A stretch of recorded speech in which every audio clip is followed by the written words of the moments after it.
nossos amados e sagrados orixás nos protejam, nos amparem do início ao fim dos trabalhos. Saravá Umbanda!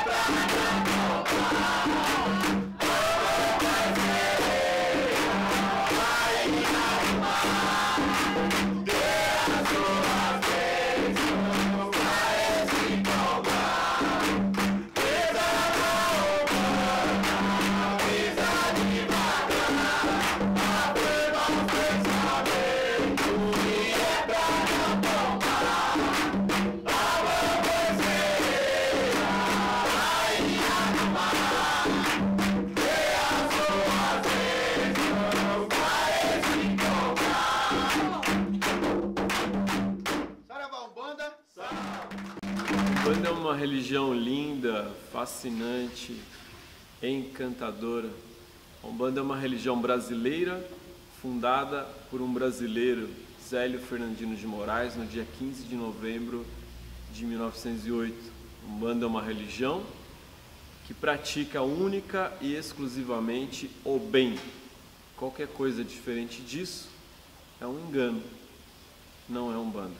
Umbanda é uma religião, como o nosso irmão Alexandre Comino sempre diz, e nós repetimos aqui na nossa casa, é uma religião que só pode e deve fazer o bem.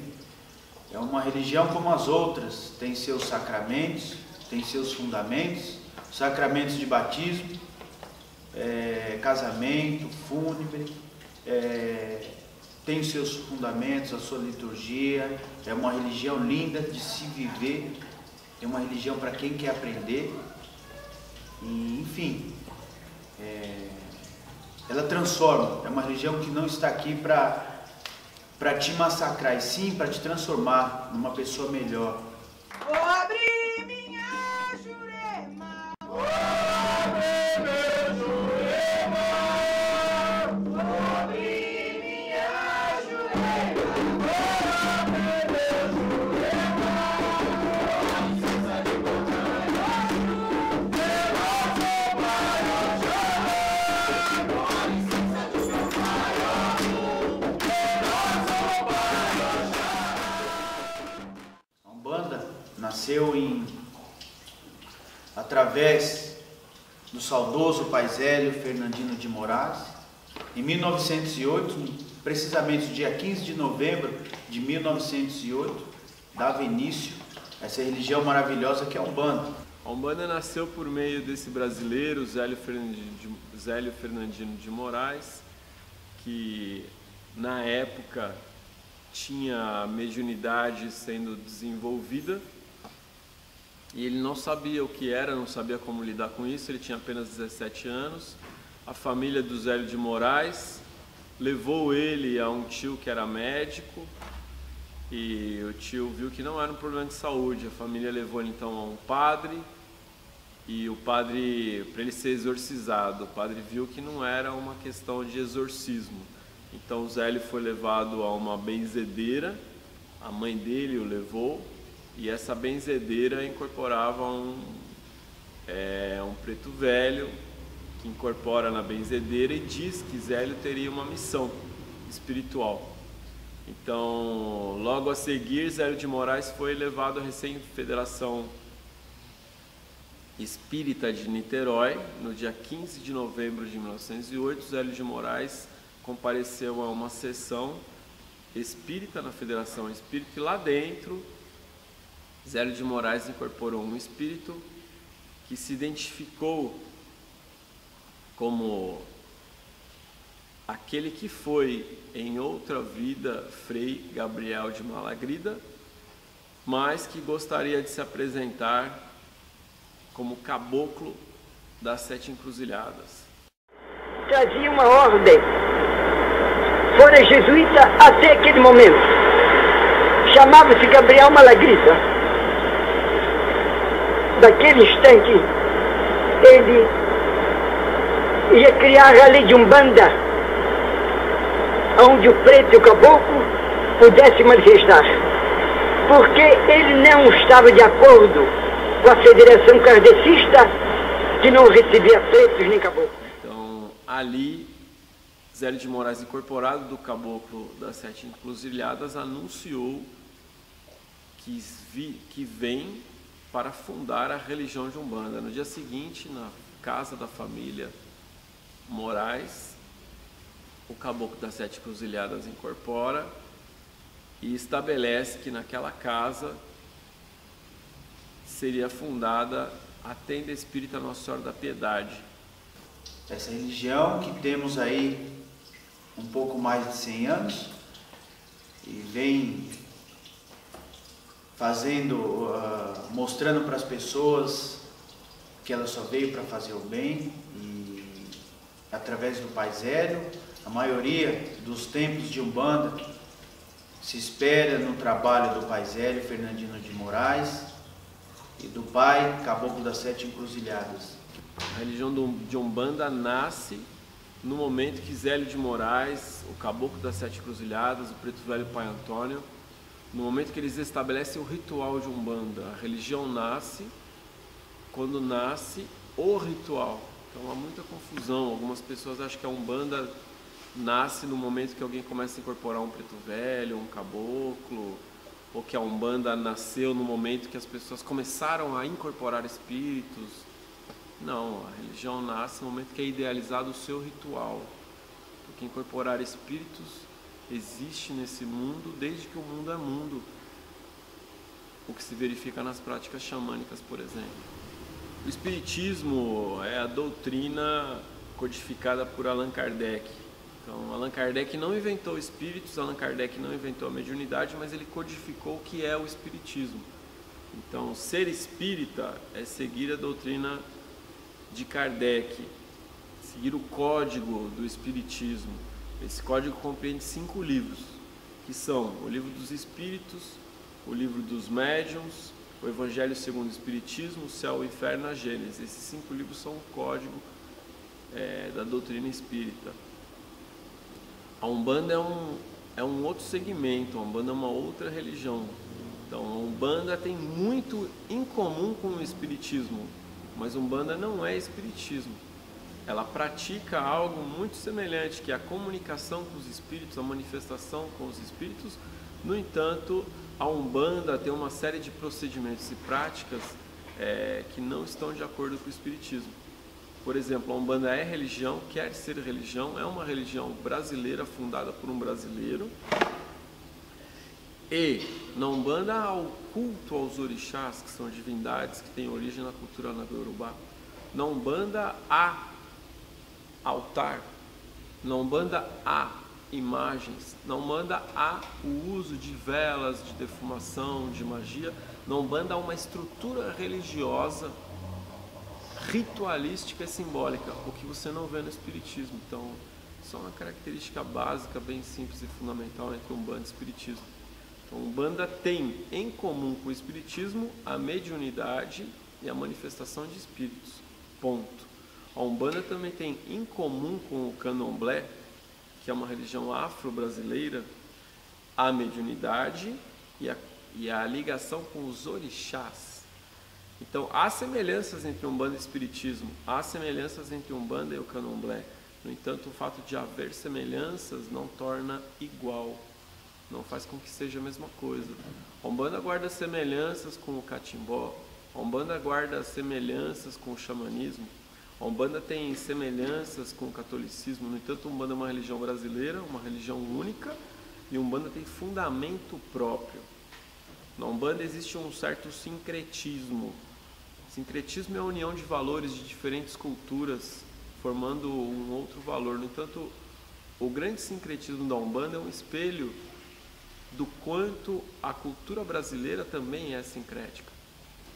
Então, na Umbanda você vê traços da cultura do negro, do índio, do europeu e até do oriental. E babá, a Totô, baluaê. Meu pai Oxalá é o rei, venha me valer. Meu pai Oxalá é o rei, venha me valer. Velho Omulu, a Totô, baluaê. Na Umbanda é um sincretismo entre os orixás e os santos católicos, onde Jesus é cultuado ao lado de Oxalá, por ter as mesmas qualidades. Ogum tem as qualidades de São Jorge, Oxóssi tem qualidades de São Sebastião, Ibeje tem qualidades de Cosme Damião, o Baluaê tem qualidades de São Lázaro, o Mulu tem qualidades de São Roque. Bem, nós vamos falar do sincretismo na Umbanda, é a referência de imagens que nós usamos do catolicismo aos orixás da Umbanda.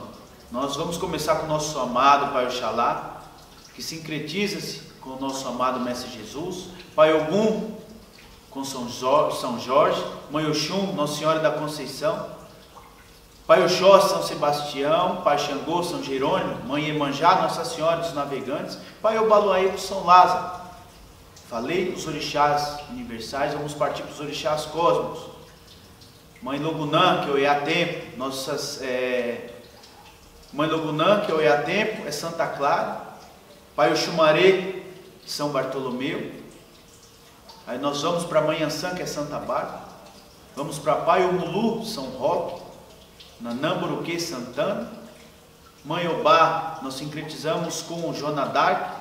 Mãe Egunitá, que nós, dentro da Umbanda, era um orixá que hoje não é cultuada mais como Mãe Egunitá, e sim como Mãe Oroiná, que sincretiza com Santa Sara Kali. E assim por diante. Então esse é um sincretismo de santos e orixás. A Umbanda também não inventou esse sincretismo, ele já existia antes do nascimento da Umbanda, quando os escravos iam cultuar os seus orixás. Como isso era uma prática proibida, porque o país era oficialmente católico antes da República. Então, como não se podia cultuar o orixá, em muitas regiões do Brasil você via um negro na condição de escravo rezando para um santo, mas no seu coração ele estava vendo ali um orixá, e às vezes rezando em Yorubá para o seu orixá de fato. Então há muita coisa a ser estudada para quem quer entender Umbanda.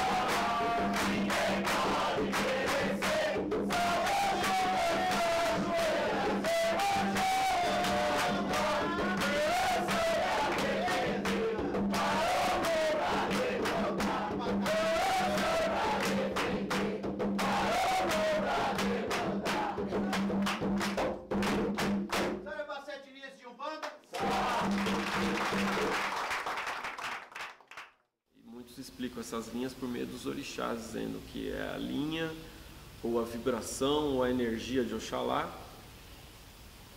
E Logunã, a primeira, da fé. No amor, Oxum Oxumaré. No conhecimento, Oxóssi Obá. Na justiça, Xangô Egunitá. Na lei, Ogum e Ansã. Na evolução, Obaluaê e Nanã. Na geração, Iemanjá e Mulu. No entanto, o estudo das 7 linhas ele varia. Há diversos segmentos na Umbanda que estudam as 7 linhas de formas diferentes. Então, para alguns, só existem 7 orixás. Alguns segmentos da Umbanda estudam apenas 7 orixás, como Oxalá, Oxum, Oxóssi, Xangô, Ogum, Obaloé e Iemanjá. Outros estudam apenas os masculinos com um único feminino. Então, estudam Oxalá, Ogum, Oxóssi, Obaluaê, Xangô e só um feminino como Iemanjá. No entanto, todos estudam 7 linhas enquanto 7 vibrações de Deus. Então, as 7 linhas de Umbanda são as 7 vibrações de Deus, que na Umbanda são interpretadas de formas diferentes dependendo do segmento de Umbanda, porque existe uma diversidade de segmentos na Umbanda, assim como nas outras religiões. Há uma diversidade de cristianismos, uma diversidade de catolicismos, uma diversidade de budismos, de islamismo, de judaísmos, e na Umbanda não seria diferente. Fé, amor, lei, justiça, conhecimento, evolução, geração, maturidade, renovação, enfim. Os sentidos de Deus estão ligados aos senhores sagrados e amados orixás, que nós falamos dos 7 cósmicos e 7 universais. As 7 linhas de Umbanda é algo que é presente na religião desde a sua fundação. Quando Zélio de Moraes incorpora o caboclo das 7 encruzilhadas, ele pergunta qual é o seu nome, e ele fala, meu nome, se eu preciso ter um nome, se vocês precisam de um nome para me chamar, para me identificar, me chame de caboclo das 7 encruzilhadas, porque não haverão caminhos fechados para mim. Caboclo das 7 encruzilhadas não é nome de batismo. Ninguém dá para os seus filhos o nome de caboclo das 7 encruzilhadas, caboclo das 3 encruzilhadas, senhor 7 montanhas, senhor 7 rios. Então, caboclo das 7 encruzilhadas é um nome simbólico. Ele diz 7 encruzilhadas porque não haverão caminhos fechados para mim. Então o número 7 é o forte no simbolismo da religião de Umbanda. Quando ele diz não haverá caminhos fechados, porque eu sou das 7 encruzilhadas, ele quer dizer que o mundo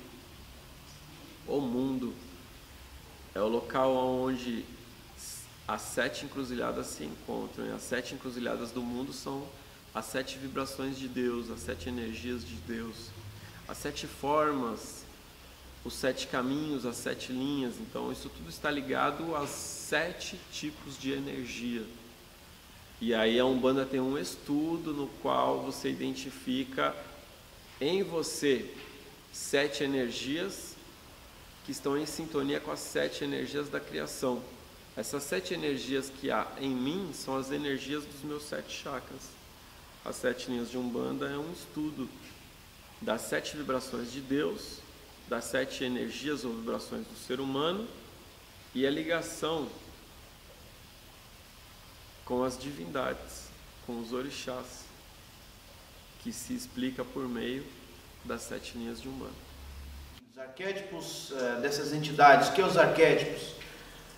É a forma com que cada entidade manifesta no seu médio. O caboclo tem a forma dele, o baiano tem o jeito de manifestar a sua incorporação no seu médio, criança, boiadeiro, preto velho. O arquétipo é aquela forma que o espírito de luz vem e toma o corpo do médio, onde o médio entra em transe. Preto velho tem o seu arquétipo curvado, caboclo, o arquétipo de força, eu cheguei, como que eu vou te explicar, irmão? De fortaleza, sou forte. Enfim, o baiano tem aquele jeito desengonçado e cada um no seu arquétipo toma o coração do assistido com amor, cada um dentro do seu arquétipo, baiano na alegria, o preto velho na simplicidade, caboclo na seriedade, enfim. O arquétipo se encaixa a cada um de suas entidades. É a forma em que a entidade toma o corpo do médium em transe e ali se faz o arquétipo dentro da Umbanda. Arquétipo é algo que diz respeito a um modelo, a uma forma ideal. Então eu tenho os arquétipos dos orixás e os arquétipos das entidades, que a gente chama de linhas de trabalho. Então há os arquétipos das entidades de Umbanda ou das linhas de trabalho da Umbanda, que são caboclo, preto velho e criança na sua base, com Exu e Pombagira, podendo se estender para baiano, boiadeiro e marinheiro, e algumas outras linhas de trabalho, como a linha do Oriente. Então os espíritos que se manifestam na Umbanda, eles assumem um arquétipo. Então quando uma entidade vai se manifestar num templo de Umbanda, ela se manifesta como caboclo, que o caboclo traz o arquétipo do índio. Então há uma mensagem implícita no arquétipo. O arquétipo caboclo, ele traz o perfil da pessoa simples, que vê a vida de uma forma muito simples e muito natural, e que tem uma ligação com a natureza e com essa vida em que tudo está ligado, todos estamos ligados entre nós, com Deus e com a natureza. É uma mensagem grande que vem nesse arquétipo do caboclo, e é uma mensagem da cultura indígena para todos nós. O arquétipo do preto velho é o arquétipo da humildade, da simplicidade, da fé, o arquétipo daquele que foi escravo, que foi comprado, que foi vendido, que foi afastado da sua terra, que foi tratado como animal, que foi amarrado, que foi chicoteado, que perdeu toda a sua liberdade, mas que não perdeu a fé. Esse é o arquétipo do preto velho. A criança traz o arquétipo da pureza, do amor, a pureza que a gente perdeu, a alegria de ser criança. Então, assim, cada linha tem um arquétipo que traz um valor para as nossas vidas. Boa noite, meus irmãos. Sejam bem-vindos a mais um trabalho espiritual. Sejam bem-vindos à Sagrada Umbanda. A Umbanda é uma religião, portanto só pode e deve se fazer o bem. Esta noite nós vamos trabalhar com a linha dos senhores guardiões e guardiãs, que são os senhores Exus, senhoras Pombogiras, Exus Mirins, Pombogiras Mirins.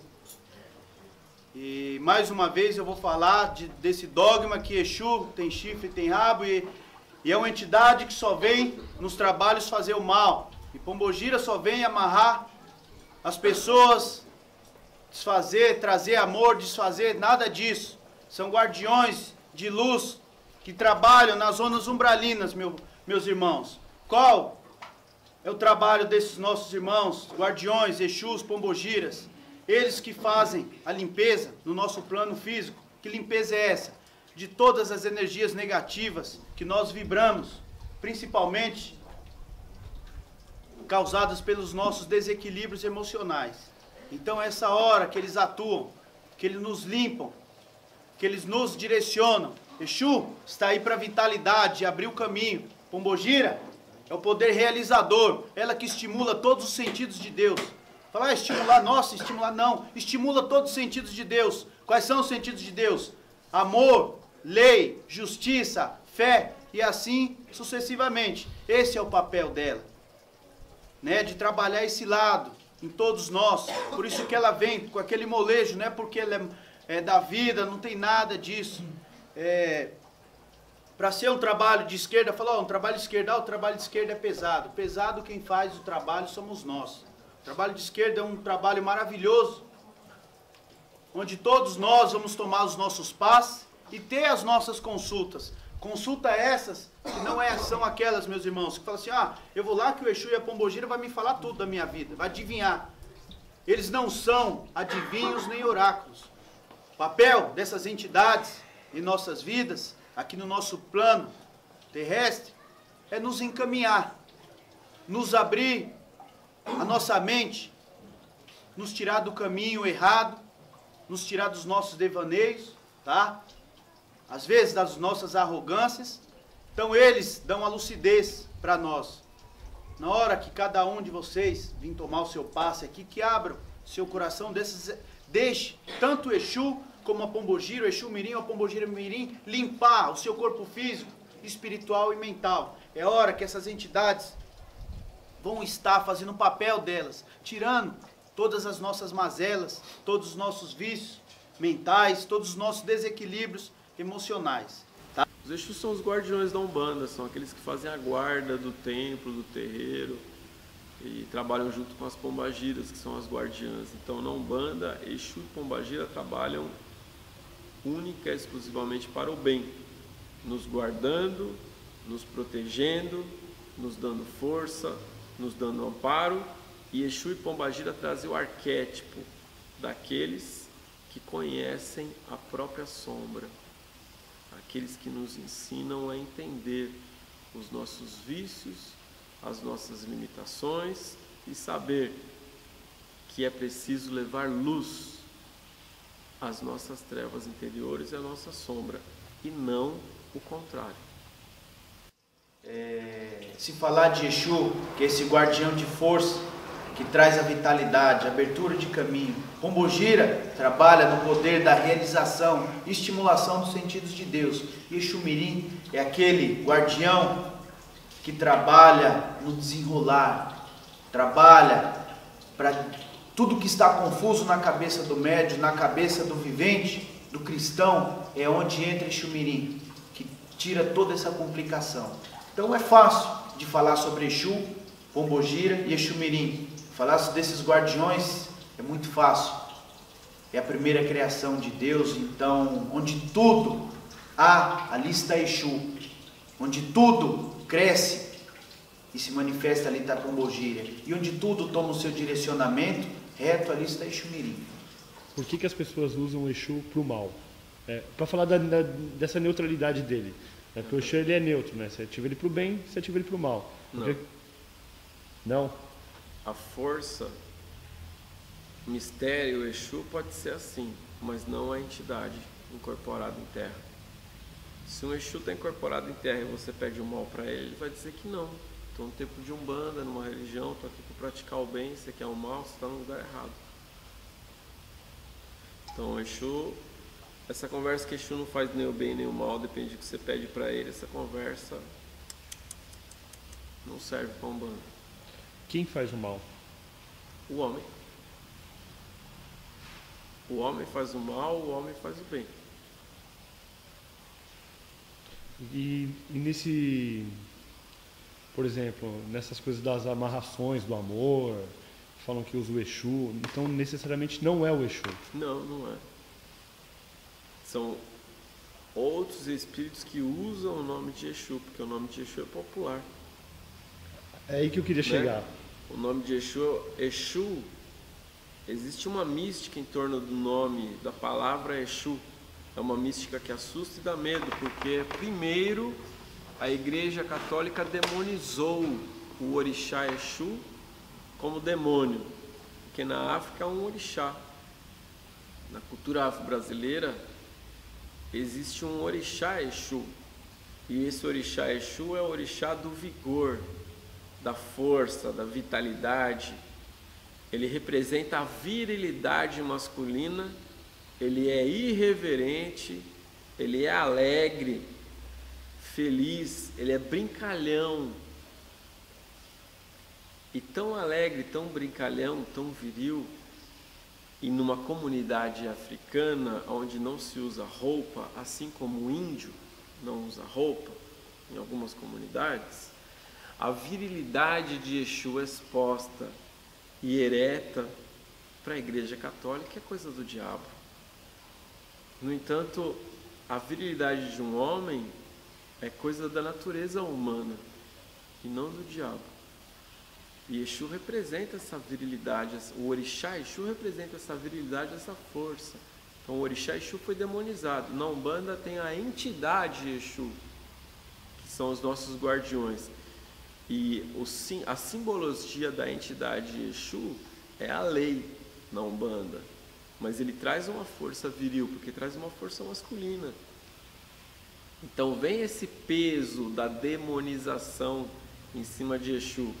E há segmentos religiosos que afirmam que Exu é o mal. E no passado muita gente usou o nome de Exu para praticar o mal. E há quem faça magia negativa usando o nome de Exu. Então o nome de Exu é muito popular, é muito forte, as pessoas se assustam, têm medo. Então, às vezes, se usa o nome de Exu para fazer o mal, mas está errado. Exu orixá não faz o mal, Exu entidade não faz o mal. Então, há espíritos, há forças, há entidades negativas e trevosas que usam o nome de Exu para fazer o mal. Por quê? Porque o nome de Exu é popular, porque dá ibope, porque assusta, dá medo, porque o ignorante acha que é assim. E o problema todo começa pela ignorância humana, porque onde não há procura, não há oferta. Então, se tem oferta é porque tem procura. Se tem gente oferecendo prestação de serviço de magia negativa, de práticas de magia para fazer o mal, É porque há procura. Então, a demanda nasce desse movimento entre procura e oferta para fazer o mal, que é simplesmente a ignorância humana, porque fazer o mal é muita ignorância. Todo mal que você faz para o próximo volta para você. E Exu, quando está incorporado num templo de Umbanda, ele está ali para te explicar isso, e não para deixar você afundar mais ainda na lama. Então, Exu na Umbanda é para fazer o bem. Alguns diferenciam isso dizendo que é Exu de lei e Exu que não é de lei. Só que para nós aqui Exu é um só, é sempre de lei. Se não é de lei, tem alguém te enganando. Pai nosso Criador, amado Pai Olorum, vos peço a vossa licença, a vosso amparo divino, do Senhor, dos senhores sagrados e amados orixás, dos seres encantados da natureza, os caboclos, índios e pretos velhos.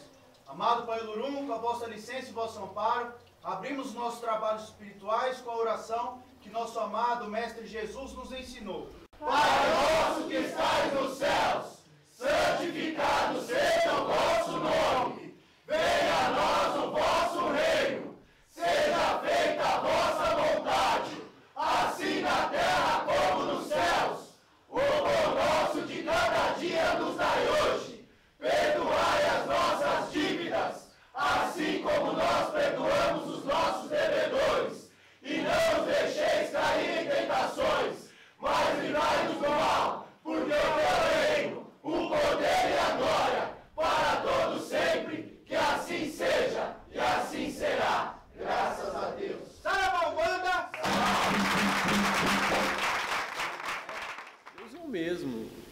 Primeiro a gente tem que entender o que é Deus, quem é Deus. Deus é o Criador de tudo e de todos. Deus é uma força única e original de tudo. Deus é a fonte original de toda a criação. Quantas e quais religiões acreditam nisso? Então, o catolicismo acredita nisso, o islã acredita nisso, o judaísmo acredita nisso, boa parte do hinduísmo acredita nisso, a Umbanda acredita nisso, o candomblé acredita nisso. No entanto, todas essas religiões acreditam no mesmo Deus. No entanto, são religiões diferentes. Então, elas creem no mesmo Deus, mas esse mesmo Deus possui nomes diferentes. Esse mesmo Deus se apresenta de formas diferentes. Como poderia Deus, o Criador de tudo e de todos, ser entendido por alguém que mora num deserto árabe, seco, sem água? Como é que a pessoa que está lá no deserto vai entender Deus da mesma forma que o índio, que está no meio da floresta amazônica, rica em abundância, em água, em tudo? Então, o índio que está no meio da floresta, ele entende que Deus, o Criador, fez um mundo lindo, maravilhoso, encantador, farto.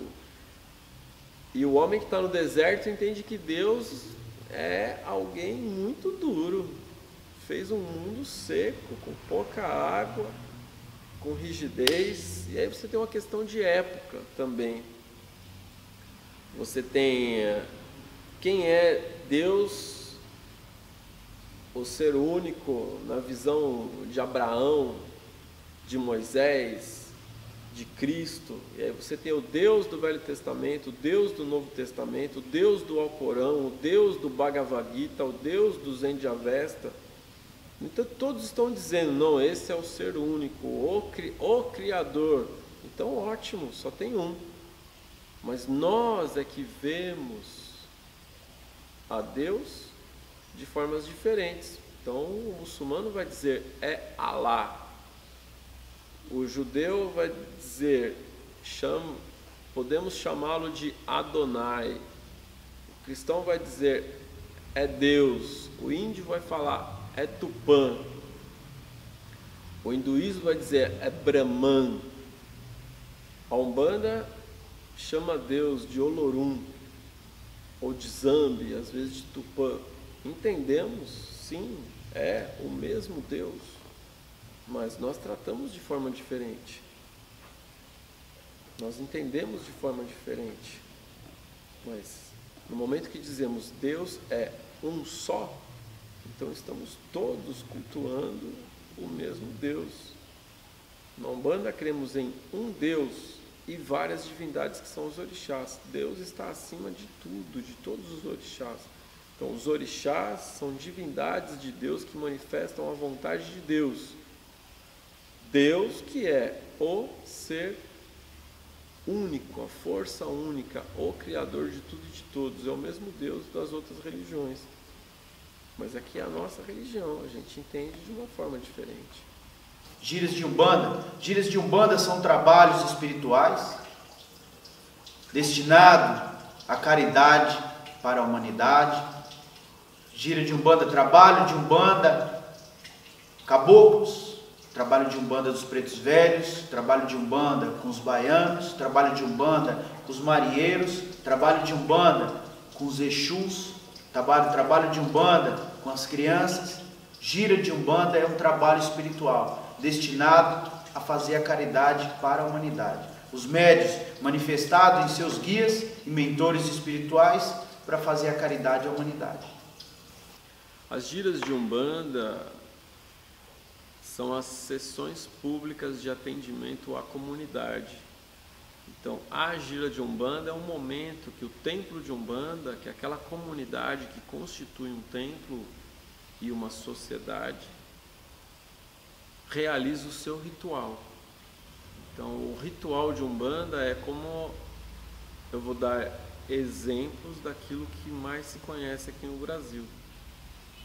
O ritual de Umbanda ele é como a missa para os católicos. Então, os católicos vão à igreja no dia de missa.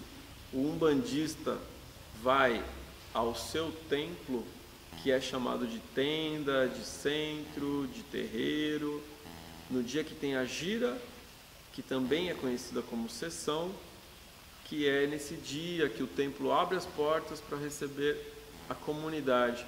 Então as pessoas vão ao templo de Umbanda assistir o ritual e conversar ou tomar um passe com as entidades de Umbanda, que é o caboclo, preto velho, baiano, boiadeiro, marinheiro, criança, exu, pombagira. Isto acontece numa sessão de Umbanda, numa gira, num trabalho de atendimento caritativo. Todo atendimento feito dentro de um terreiro de Umbanda, de um templo de Umbanda, esses atendimentos, essas sessões públicas, é um trabalho caritativo e gratuito. Zélio de Moraes define a religião de Umbanda como a manifestação do Espírito para a prática da caridade. Então, a prática da caridade é o fundamento básico e principal da religião de Umbanda. Quero reforçar esse mês a nossa campanha lá pro asilo é a campanha do leite, tá? Leite e café, né, Marcinha? Então, pessoal, quem puder ali trazer 1 litro, uma caixa de leite, um quarto de café, 1 quilo de café, nós agradecemos. Produto de limpeza, higiene pessoal, café e leite, que no frio eles tomam muito leite. E o leite tem cálcio. E para os idosos é excelente. Peço para vocês, tá? Provavelmente no próximo final de semana nós estaremos indo levar essas doações. Quem quiser conhecer o asilo, fica em Embu-Guaçu. Aí fala, nossa, Embu-Guaçu é muito longe. Meus irmãos, para fazer a caridade, levar esperança e amor, não existe distância, tá? Quero agradecer a todos vocês, que a partir de agora, nosso amado Senhor Deus os abençoe, os sagrados e amados orixás nos acolha nos mistérios deles, e Pai Ogum ordene a vida de todos vocês. Boa noite, meus irmãos, sejam bem-vindos.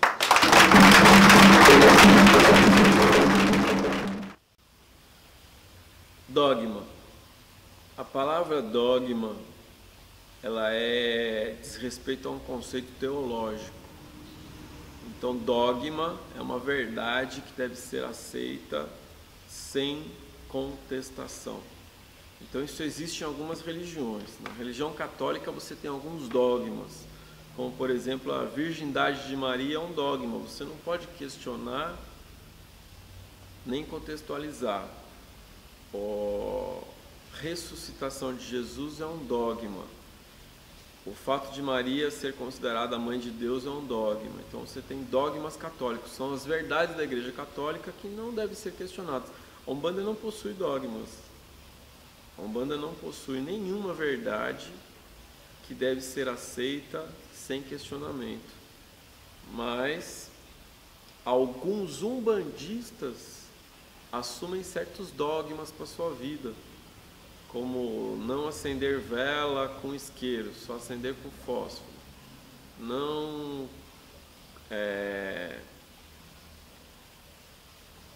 realizar, não colocar banho de erva na cabeça, por exemplo, não acender vela para Exu em tal lugar. Então, quando alguém tem que acreditar em alguma coisa sem uma explicação, isso é um dogma. A Umbanda não tem dogmas.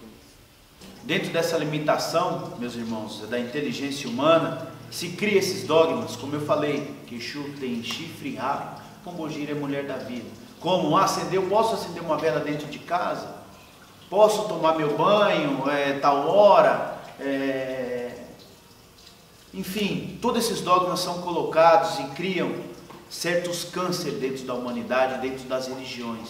Você falar que você não pode acender uma vela dentro de casa, você pode e deve acender uma vela para o seu anjo da guarda, a vela para o seu guia, para o seu mentor espiritual. Agora, você só não pode acender uma vela dentro de casa se for para os guardiões que cuidam do lado externo das residências e principalmente das casas espirituais.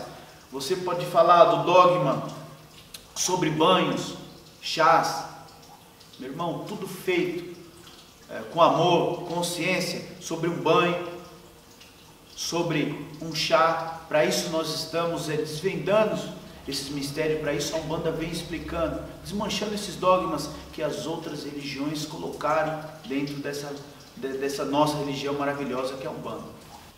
Então, se alguém diz para eu não pôr banho de erva na cabeça, tem que explicar. Se alguém diz para eu não acender uma vela com isqueiro, tem que explicar. Se alguém diz que a vela de Exu tem que estar dentro ou fora de casa, tem que explicar por quê. Então, tudo na Umbanda tem uma explicação e uma razão de ser. Não há dogmas na Umbanda.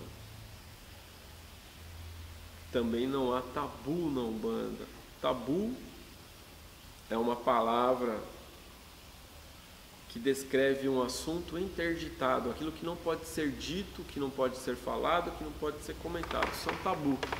A Umbanda não possui tabu. A Umbanda também não possui preconceito de forma nenhuma. Então, a Umbanda é uma religião livre e aberta e é uma religião que deve acompanhar a evolução da humanidade. Conforme a humanidade evolui nos seus conceitos, conforme a humanidade se transforma nos seus valores, a Umbanda acompanha essa transformação, essa mudança e essa evolução. A Umbanda é uma religião em constante transformação também, assim como o ser humano. Entrei na cachoeira, deixei a água me banhar, energias me envolveram, vi Exu se aproximar, a magia tomou forma, sua beleza me encantou, com uma coroa de lírios, sorrindo ela me batizou. Bem, falar de oferenda na Umbanda é muito simples. Oferenda é a forma que você mostra a sua fé, que você oferenda com frutas, flores, com a sua fé. Você faz essa oferenda aos orixás, oferenda às suas entidades, aos seus mentores. Da mesma forma, eu tenho uma forma prática de explicar. Todo mundo fala, mas a entidade vai vir, vai comer. Não é questão que ela vai vir, vai comer aquilo. Não tem nada a ver. Da mesma forma, seu corpo se alimenta do quê? Você não oferenda seu corpo com as comidas, com fruta, feijão, arroz, carne. Seu corpo, ela só pega a energia do que você está oferecendo para ele. É a mesma coisa de uma oferenda para um orixá. Você deposita frutas, uma bebida, flores, um orixá ou a entidade vai trabalhar e manipular aquela energia ao benefício de quem está lhe oferendando. E para quê? está lhe oferendando, se é buscando ajuda, se é agradecendo, enfim. As oferendas são uma forma de ligação com a natureza e com os orixás. Então fazer uma oferenda é fazer um agrado aos orixás. Os orixás são forças da natureza. Então Iemanjá, os orixás são forças da natureza também, e não apenas. Então Iemanjá, ela tem a sua força no mar, Oxóssi tem a sua força na mata, Xangô tem sua força na pedreira, Oxum tem sua força na cachoeira. Então quando eu vou visitar o Oxum na sua casa, que é a cachoeira, eu levo um agrado para ela. Esse agrado é a oferenda. Quando eu entrego a oferenda para Oxum, a oferenda está nas minhas mãos. Oferenda de Umbanda são flores, frutas, ervas, velas e bebidas. Essa é a oferenda de Umbanda. Então quando eu ofereço algo para Oxum, eu vou na casa de Oxum, ali eu me ajoelho, ali eu rezo, eu evoco Oxum, chamo a sua presença e lhe ofereço algo. No momento que ela recebe, as mãos dela tocam as minhas mãos, porque eu ofereci algo e ela veio receber. Então no momento que ela recebe a minha oferenda, eu sou tocado por Oxum. Essa é uma boa razão para fazer uma oferenda. Essas são as oferendas aos orixás. Diferente das oferendas que a gente encontra na rua, nas encruzilhadas. Então, na rua e na encruzilhada, é possível fazer oferendas para Exu e para Pombagira. Na Umbanda, mesmo quando se faz uma oferenda na rua, na encruzilhada, essa oferenda é feita para pedir o bem, para pedir proteção, para pedir força. No entanto, cada vez mais, a gente vem pedindo para que as oferendas sejam feitas em locais adequados. Então, existe o Santuário Nacional da Umbanda aqui em São Paulo, existe o Vale dos Orixás, também aqui em São Paulo. O santuário fica em São Paulo e em Santo André. O Vale dos Orixás fica em Juquitiba. E estão surgindo locais adequados para a gente fazer oferenda. Porque fazer oferenda na rua, nos grandes centros metropolitanos, é perigoso, é arriscado. E quando você faz uma oferenda na rua, você está fazendo na frente da casa de alguém, né? A pessoa que mora ali não gosta muito, não. Então a oferenda de Umbanda é sempre para o bem. Mesmo que às vezes alguém faça algo na rua. E quando é feito na rua, oferenda de Umbanda, mesmo quando é feita na rua, geralmente é uma vela, um charuto, um copo de pinga, não são muitos elementos também. Então são práticas para o bem. Há oferendas de rua que são feitas por quem faz magia negativa, mas não é Umbanda. E para saber diferenciar tem que ser alguém que conhece da religião. Nós já somos bem massacrados aí sobre as outras religiões.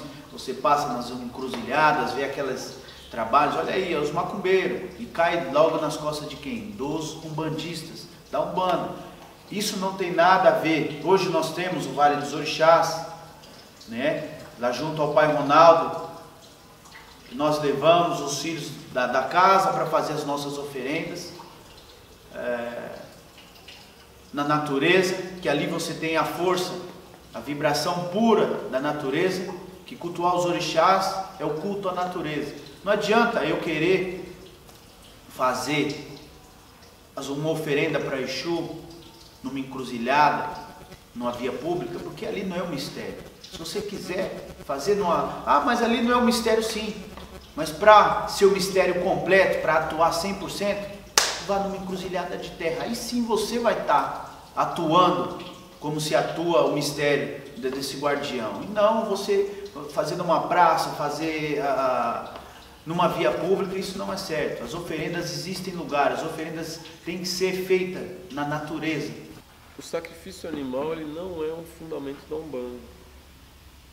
Então, a Umbanda, para ser praticada, ela não precisa de sacrifício animal. O fundador da Umbanda, Zélio de Moraes, não fazia sacrifício animal. Eu sou umbandista, médio de Umbanda, sacerdote de Umbanda. Sou formado em ciência da religião, tenho bacharelado em ciência da religião. E nunca fiz um sacrifício animal. Estamos aqui num templo de Umbanda, estabelecido. Eu sou dirigente espiritual há alguns anos eu preparo outros sacerdotes, eu nunca fiz um sacrifício animal. Então o sacrifício animal ele não é um fundamento da Umbanda. No entanto, a Umbanda é plural e diversa. Há na Umbanda segmentos de Umbanda que são mais africanistas do que os outros. Há segmentos de Umbanda que são mais espíritas do que os outros. Há segmento de Umbanda que é mais xamânico. Há segmentos de Umbanda que são mais esotéricos. Então, há segmentos dentro da Umbanda. Então, dentro da Umbanda, há um segmento de Umbanda que é mais africano. Ou seja, há segmentos de Umbanda que tem uma influência muito grande do candomblé e das tradições afro-brasileiras. Dentro daqueles segmentos que geralmente são chamados de Umbanda Molocô, ou Umbanda trançada, ou Umbanda mista, e às vezes é chamado de Umbanda Omblé, naquele segmento, então é possível identificar o sacrifício animal, ainda que de forma bem reservada.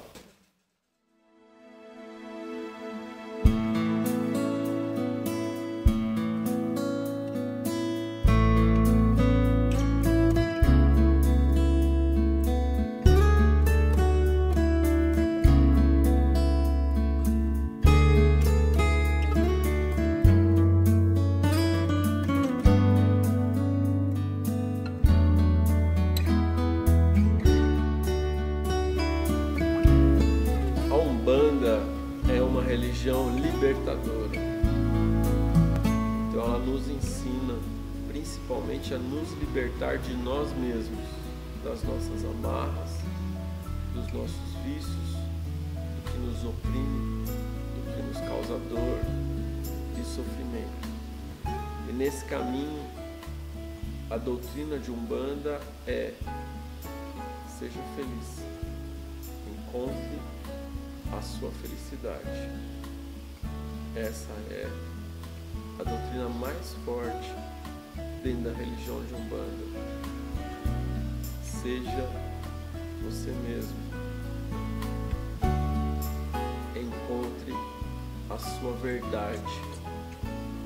Viva para isso, para a sua verdade. Com fé, amor, cultura, com equilíbrio, com disciplina.